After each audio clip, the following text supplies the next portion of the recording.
Hola, hace unos días hice un hilo en Twitter sobre Greta Thunberg, esta chica de 16 años que ha llamado mucho la atención por sus manifestaciones en contra del cambio climático, del calentamiento global. Y hacía yo algunas consideraciones que, bueno, al parecer, primero que nada en Twitter uno nunca es claro, nunca es tan claro como quisiera, y segundo, la malintencionalidad y las ganas de malinterpretar están presentes en Twitter, y bueno, aquello se volvió un lío extraordinario. Dejo en los comentarios el enlace al hilo de Twitter para que ustedes lo puedan ver. Pero fundamentalmente yo lo que hacía era señalar que Greta Thunberg no tenía la culpa de lo que estaba pasando, pero que no estaba siendo eficaz, que su trabajo, que lo que está haciendo es verdaderamente irrelevante, poco útil, y lo peor del asunto es que según la impresión que me deja a mí, muchas personas quedan con la idea de que si hacen una manifestación y hacen una pancarta muy bonita donde digan quiero que paren el cambio climático y le ponen unos pajaritos y dos corazoncitos y abajo ponen el calentamiento global mata a los pajaritos, el mundo entero se va a conmover y al día siguiente se van a dejar de consumir combustibles fósiles y se habrá resuelto todo. Es decir, esta idea de que las manifestaciones bastan para cambiar las cosas. Yo decía que no bastan, que son una forma simbólica de la lucha, pero que la lucha suele ser otra cosa. Hubo gente que me ya estás diciendo que las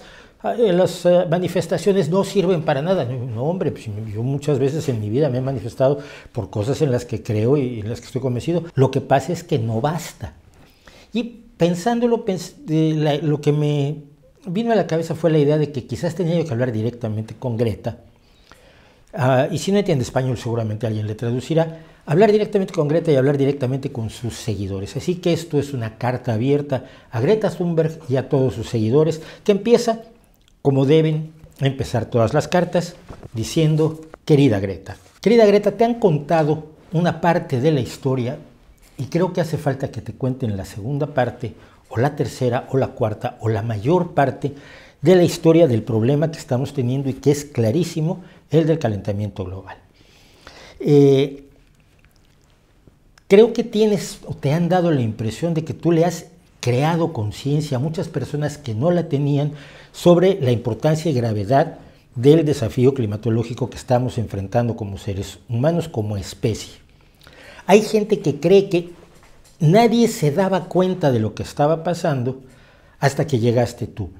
Y te dan una relevancia que creo que es peligroso que creas que tienes. Los indicios del cambio climático se conocen hace mucho tiempo. Los científicos del cambio climático han trabajado durante muchos años. Y muchos políticos y muchos activistas y muchas personas de muchas distintas profesiones y actividades, comunicadores, incluso religiosos, militantes de distintos partidos políticos, etcétera, han levantado la voz antes que tú. Y la idea de que tú has creado una nueva conciencia la veo difícil de sustentar.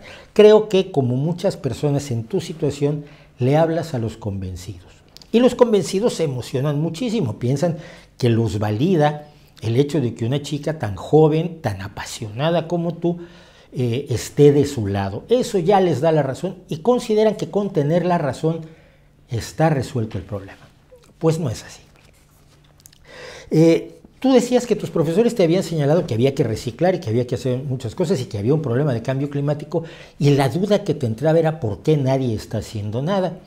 Y lo has dicho una y otra vez, nadie está haciendo nada, y por eso yo y los jóvenes estamos centrados en esto, porque los adultos están, en tus palabras, cagándose en mi futuro. Lo cual no es por nada, pero los adultos lo han hecho siempre y nos hemos dado cuenta cuando somos jóvenes. El problema es que no sabemos cómo evitarlo.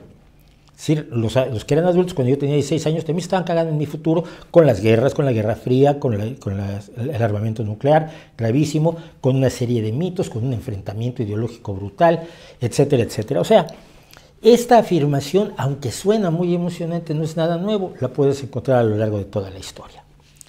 Lo peor es que sí hay gente que está haciendo cosas.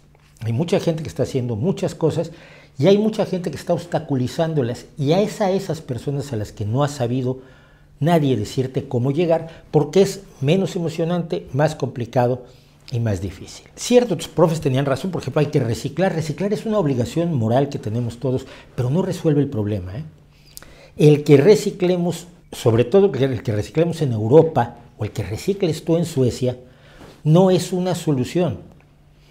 Es una forma de ayudar, pero para muchas personas es una forma de tranquilizar su culpa de seres privilegiados que no quieren mirar que es en el tercer mundo, por ejemplo, donde se están causando las mayores atrocidades para el medio ambiente. Los plásticos son lanzados al medio ambiente, sobre todo por 5 naciones asiáticas, por ejemplo, y la huella de carbono es especialmente fuerte en ciertos países que no son precisamente Europa, donde concentras tus esfuerzos porque aquí te aplauden mucho. Lo último que vi fue que una universidad te dio un doctorado honoris causa y tú lo recibes con toda la buena voluntad sin darte cuenta que lo que está haciendo la universidad es hacerse publicidad a tus costillas con un papel que no vale para nada.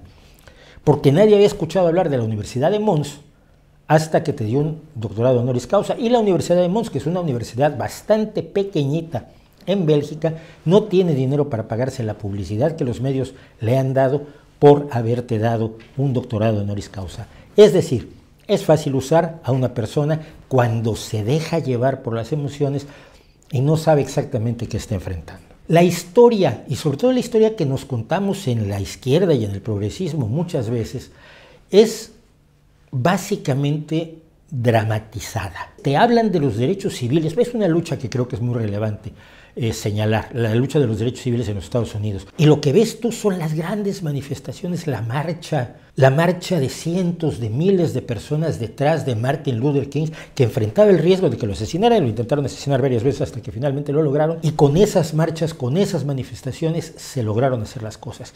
Y luego idealizamos a un personaje como Rosa Parks pensando que esta era una pobre trabajadora que un día decidió poner hasta aquí, decidió no darle su lugar a un blanco en un autobús en Montgomery, Alabama. No te creas esos cuentos, si te los cuentan, querida Greta. Rosa Parks era militante de una de las más antiguas organizaciones en defensa de los derechos de las personas afrodescendientes en los Estados Unidos, de los descendientes de los esclavos, de los negros, la Asociación Nacional para el Avance de la Gente de Color, National Association for the Advancement of Colored People. Esta asociación, desde 1909, emprende acciones para luchar contra el linchamiento, para luchar en favor de los derechos civiles, para tratar de mejorar, avanzar la vida de las personas que eran consideradas inferiores en los Estados Unidos. Cuando se decide hacer la acción de Montgomery, la prepara toda la gente de una organización amplia, de una organización inteligente, de una organización intensamente comprometida con su causa. Y eligen a Rosa Parks para que ella sea el operativo encargado de la acción. Y ella, con un valor extraordinario, con una dedicación extraordinaria, sabiendo que podría llevar desde golpes hasta encarcelamiento y juicios, ella va adelante y se niega a darle su lugar a aquel personaje en un autobús en Montgomery en 1954.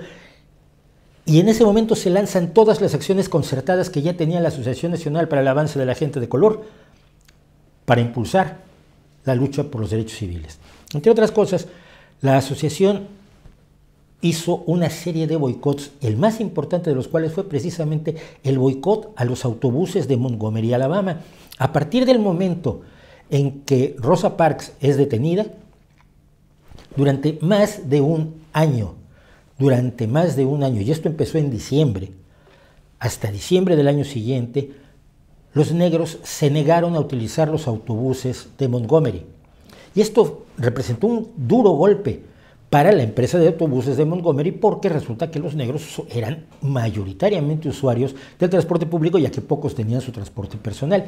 Un año de ir a caminar al trabajo, a la escuela, a la universidad, al cine, a donde fuera, fue necesario para que se desegregaran los autobuses en Montgomery, Alabama. La NAACP levantó denuncias de todo tipo contra quienes no permitían a los negros registrarse para votar, contra quienes segregaban las escuelas, contra quienes reducían los derechos civiles de los negros, y constantemente estuvieron luchando en los tribunales y en las cámaras legislativas para cambiar las leyes. Por ejemplo, la segregación escolar se terminó gracias a Thurgood Marshall, un abogado de la NAACP que fue después magistrado del Tribunal Supremo de los Estados Unidos. El boicot a los autobuses no fue el único, decíamos. Hubo boicots a tiendas y restaurantes. Por ejemplo, había sitios que eran tiendas y fuente de sodas. Entonces tú podías ir a comprar cosas y comerte un sándwich y tomar un refresco. Pero no servían a los negros. Entonces uno de los boicots fue: no compres donde no te van a dar de comer, donde te niegan sentarte a la barra. Y cuando los negros se sentaron en la barra de Woolworths, por ejemplo, fueron golpeados y fueron empujados por la policía y fueron retirados una y otra vez, y ellos se iban a sentar una y otra vez porque exigían su derecho a ser servidos. Fueron desde Rosa Parks hasta la firma de los derechos civiles casi 15 años o más de 15 años de lucha de todo tipo. 18 boicots solo en Mississippi tuvo que realizar la NAACP. Eso se ve como un trabajo colectivo, razonable, legislativo, con expertos de todo tipo, expertos legales, expertos jurídicos, expertos legisladores, relaciones públicas, etcétera, muy distinto de una señora muy admirable. Se le ocurrió no darle su asiento a un blanco y gracias a eso todos los derechos civiles se hicieron efectivos. No, las cosas son más complicadas. Lo mismo pasó con Gandhi, querida Greta. Gandhi siempre nos lo ponen como un tipo que encabezó la resistencia pacífica, pero la resistencia pacífica implicaba, por ejemplo, hacer su propia sal para no comprarle la sal a los británicos, o implicaba hacerse su propia ropa, hilar su propio hilo para no comprarle a las textileras británicas. Gran Bretaña en aquel momento seguía dependiendo de los textiles, que fueron finalmente el origen de su revolución industrial. Entonces la fotita esa típica, Gandhi tiene muchos otros defectos, pero la fotita esa típica de Gandhi hilando con una rueca que parece de un cuento de hadas, es Gandhi negándose a comprarle los telas a los británicos para presionarlos económicamente y conseguir la independencia de la India. Como esos casos te puedo mencionar muchísimos otros. Cuando dices que nadie está haciendo nada, te equivocas, decía yo, querida Greta. Te equivocas porque hay muchas personas haciendo mucho. Lo que puedes decir es que no se ha hecho lo suficiente, pero es que tenemos dos problemas. El primero es un problema que tenemos perfectamente identificado, salvo algunos que no lo creen por motivos fundamentalmente ideológicos o económicos. Tenemos una crisis climatológica en la cual la actividad humana parece estar incrementando la temperatura media de la superficie de la Tierra, y si sube de determinado nivel puede causar una catástrofe que nos va a costar mucho trabajo resolver. Mucha gente ha luchado para impedir que se llegue a ese momento, desde distintos acuerdos políticos de distintos países y de distintas organizaciones, hasta acciones de las Naciones Unidas, pero no han sido suficientes, porque no sabemos exactamente cómo solucionarlo, y ese es el otro problema. Mira, cuando tú dices hay que detener el cambio climático, es como si yo dijera hay que darle de comer a las personas que tienen hambre. Hombre, sí, pero, querida Greta, para darle de comer a las personas que tienen hambre, necesitamos los medios para hacerlo. Los objetivos del milenio de las Naciones Unidas, junto con la Revolución Verde, han demostrado que por lo menos hay una ruta que sí disminuye el hambre en el mundo. Necesitamos, sin embargo, muchísimas más inversiones en aquellas personas que pueden encontrar cómo resolver el problema. Es decir, sí, hay que detener el cambio climático, pero ¿cómo? ¿Qué energías vamos a usar en su lugar? Porque no podemos dejar a la gente sin energías, no podemos parar las fábricas, no podemos detener los tractores y morirnos de hambre todos. Y diría uno, bueno, matando, como decían los de la sobrepoblación de la que ya hablamos aquí hace unos días, se los recomiendo, decir matemos a 8,000 millones y ya los que quedamos, hombre, estaremos mucho mejor y no habrá calentamiento global. Esa no es una solución. Necesitamos encontrar cómo sustituir la quema de fósiles, cómo aumentar la eficiencia de nuestros métodos de almacenamiento de energía para poderle dar energía a todos, no solo a los europeos, sino también a todos los africanos, a todos los latinoamericanos y a todos los asiáticos, que es un montón de gente que tiene el mismo derecho que tú y que yo a tener energía, buena alimentación, oportunidades y futuro. Las manifestaciones no le van a dar dinero a los investigadores para investigar. Desafortunadamente muchas veces tampoco los países tienen suficiente dinero para investigar todo lo que hay que investigar, porque si nos centramos en un solo problema es muy fácil solucionarlo. La realidad es que este mundo tiene muchos problemas y no podemos todos orientarnos a uno. Tú sí puedes, como yo a los 16 años me podía centrar únicamente en la guerra de Vietnam sin ver el resto de los problemas que tenía el mundo. Pero los problemas son más grandes y están interconectados. Y para resolverlos necesitamos inversión pública y privada en soluciones energéticas. Y eso urge. Y es más valioso tratar de conseguir ese dinero que manifestarnos muchas veces. Tus esfuerzos están dirigidos fundamentalmente a los políticos y eso está bien porque nos crean la idea, y esto lo hace mucho gente de nuestra ideología, gente de izquierda, decir los políticos no quieren hacer esto y si los convencemos de que lo quieran hacer, lo van a hacer. Es muy fácil resolver todo, todo es cuestión de voluntad política, todo es cuestión de querer. Y no todo es cuestión de querer. No, todo es cuestión de querer.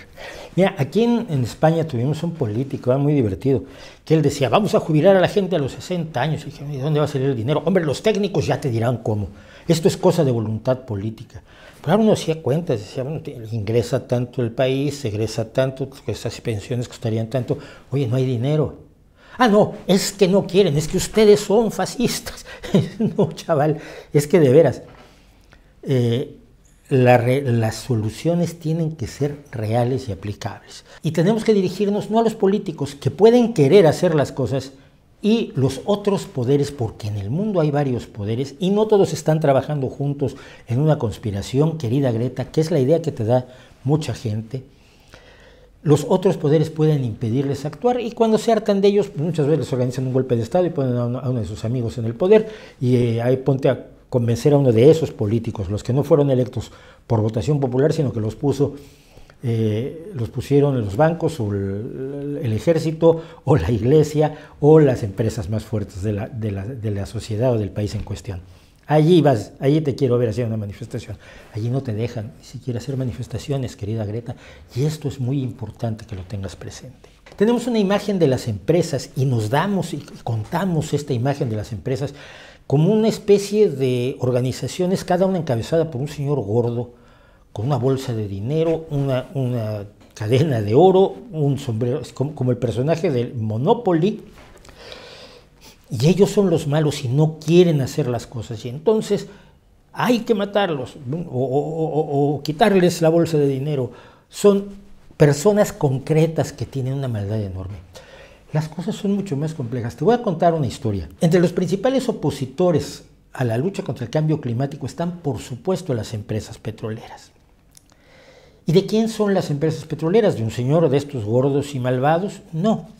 Por ejemplo, la Shell, el 67,23% de sus acciones preferentes, es decir, las que votan en las reuniones de accionistas que se hacen cada año, porque no están todos los días decidiendo cosas, cada año se reúnen y el 67,23% de las acciones preferentes de la Royal Dutch Shell, que es la Shell en todo el mundo, son propiedad de fondos de pensiones y fondos de inversión. ¿Qué quiere decir esto? Fondo de pensiones. Bueno, en los países donde no hay un sistema de pensiones público, los trabajadores ponen su dinero en fondos de pensiones privados y ese dinero tiene que dar el mayor rendimiento posible. No son señores ricos que quieran hacerse cada vez más ricos, son trabajadores que quieren una pensión digna y para ello los fondos de pensiones lo que hacen es hacer los mejores negocios posibles y obtener las mayores utilidades y los mayores beneficios posibles, porque eso va a hacer que más trabajadores quieran invertir con ellos y no con el vecino o el competidor de enfrente. Y ellos compran acciones, por ejemplo, las de la Royal Dutch Shell.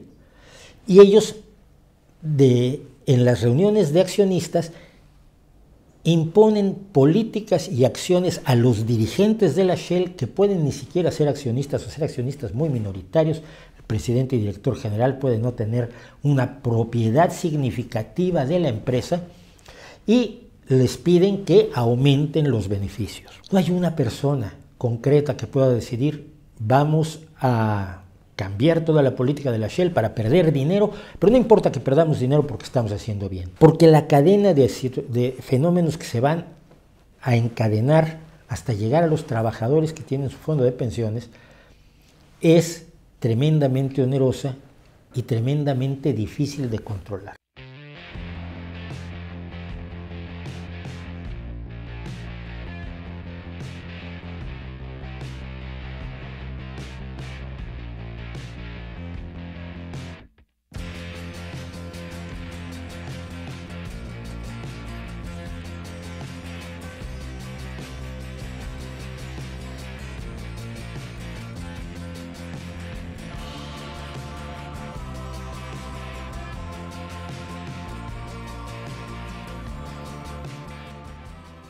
No tenemos una idea muy clara de cómo controlar eso, como no sea a través de la propia presión de la gente y de la idea de, ¿sabes qué? Vamos a reunirnos todos a comprar solo gasolina a las compañías que tengan un 3% de inversión en energías renovables y en cambio climático.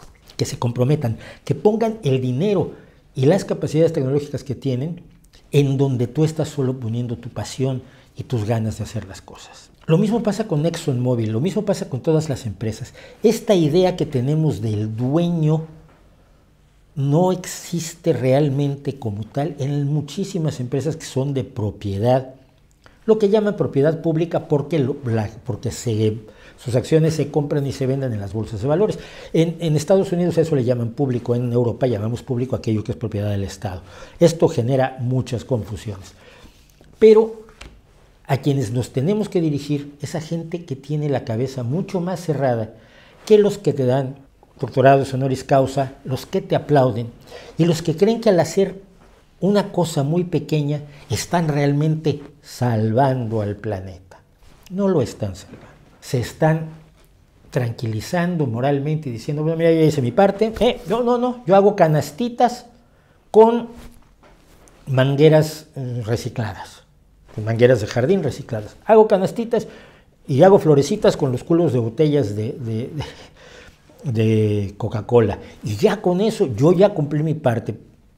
Como si pudieras hacer, y tuviera lógica, hacer cientos de miles de millones de florecitas cada año.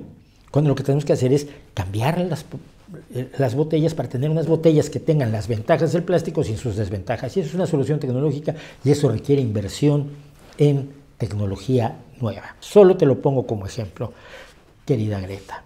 No basta dejar, pues, de consumir fósiles. No se puede dejar de consumir fósiles. En este momento no se puede. Tenemos que apresurarnos para que se deje de hacer lo más pronto posible con soluciones viables.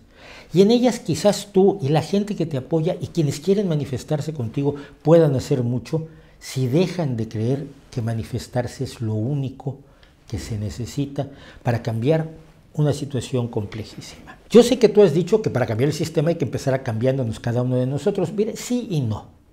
En realidad los cambios tecnológicos no se dan porque la gente haya cambiado individualmente. Los cambios políticos, los cambios sociales generalmente también se dan por una minoría, pero una minoría que lucha con bases, con claridad, con objetivos concretos y con estrategias bien diseñadas para conseguir las cosas. Querida Greta, creo que lo que haces lo haces de muy buen corazón, como la mayoría de los ecologistas y animalistas y veganos y gente que tiene una visión un poco torcida de las cosas, pero quiere hacer el bien desesperadamente. Creo que podrías hacer el bien de una manera muy distinta si te preocuparas por conocer la complejidad del mundo que te rodea. Tienes 16 años y a los 16 años ninguno de nosotros conocía la complejidad del mundo que lo rodeaba, pero tenía a su alrededor, algunos tuvimos la suerte de tener a nuestro alrededor adultos que nos decían, a ver, espera, esto es más complicado de lo que decías. Gente, no porque fueran adultos, sino porque eran gente que conocía la complejidad. También había jóvenes que entendían mejor las cosas que otros jóvenes. No es una pelea de edades como la has querido plantear tú, que también tiene otros riesgos. Pero las personas que están a tu alrededor, los adultos, los que te pasean y te dan espacios para que hables ante los que te van a aplaudir, los que te dan doctorados honoris causa, los que creen que te están defendiendo y que ya son adultos y ya deberían conocer la complejidad del mundo que los rodea y la necesidad de un trabajo mucho más serio para cambiar las cosas urgentemente, esos no tienen perdón. Termino, querida Greta, esta larga, muy larga carta abierta. El mundo se puede cambiar. Si ves el mundo hace 30 años, hace 20, hace 50, hace 100, ha cambiado muchísimo. Y en general ha cambiado para bien. Yo sé que te van a decir que no, pero en general ha cambiado para bien. El problema es que cuando resolvemos una dificultad, nos encontramos con que esa solución genera otras nuevas dificultades y por eso no llegamos a la perfección que algunos le exigen a quienes están a su alrededor, a movimientos, a partidos, a personas, a grupos y a políticos y a empresarios. Pero el mundo se puede cambiar, simplemente que para hacerlo es necesario asumir una posición ligeramente diferente, ligeramente más responsable, una visión más amplia y una menor entrega a lo solo emocional. Y una de las personas con la que yo discutía sobre el hilo de Twitter que escribí sobre ti, querida Greta, me decía, pero es que lo que estás diciendo es que la ingenuidad no vale para nada. Y yo dije, es que la inocencia no vale para nada. Yo decía, no, la inocencia y el idealismo son fantásticos. Lo que no deben ser es ser ingenuidad. Todos somos inocentes en muchas cosas y la mayoría de nosotros somos idealistas de una u otra forma. Todos los que han cambiado el mundo han sido idealistas, sin duda alguna, pero el idealismo no basta. Necesitamos abordar el mundo con el conocimiento, necesitamos abordar el mundo en su complejidad, necesitamos abordar el mundo sin satanizar a unos o a otros, salvo a los que verdaderamente podemos comprobar fácticamente que son unos miserables, en cuyo caso las acciones se toman contra ellos en concreto, pero sin satanizar en grupos, sin caricaturizar, sin sobresimplificar, sin caer en el relativismo y sin engañarnos a nosotros mismos. Porque un movimiento que se engaña a sí mismo es un movimiento que está absolutamente perdido y puede ser además fácilmente manipulable. Querida Greta, espero que te haya interesado mi carta o, como lo más probable es que no la veas, espero que le interese a las personas que aplauden ciegamente todo lo que hace Greta Thunberg sin darse cuenta de que le están dando la espalda a quienes están dejándose la vida de verdad como profesionales para cambiar las cosas y crear ese mundo mejor que todos queremos para la generación de Greta Thunberg. ¿No cree usted?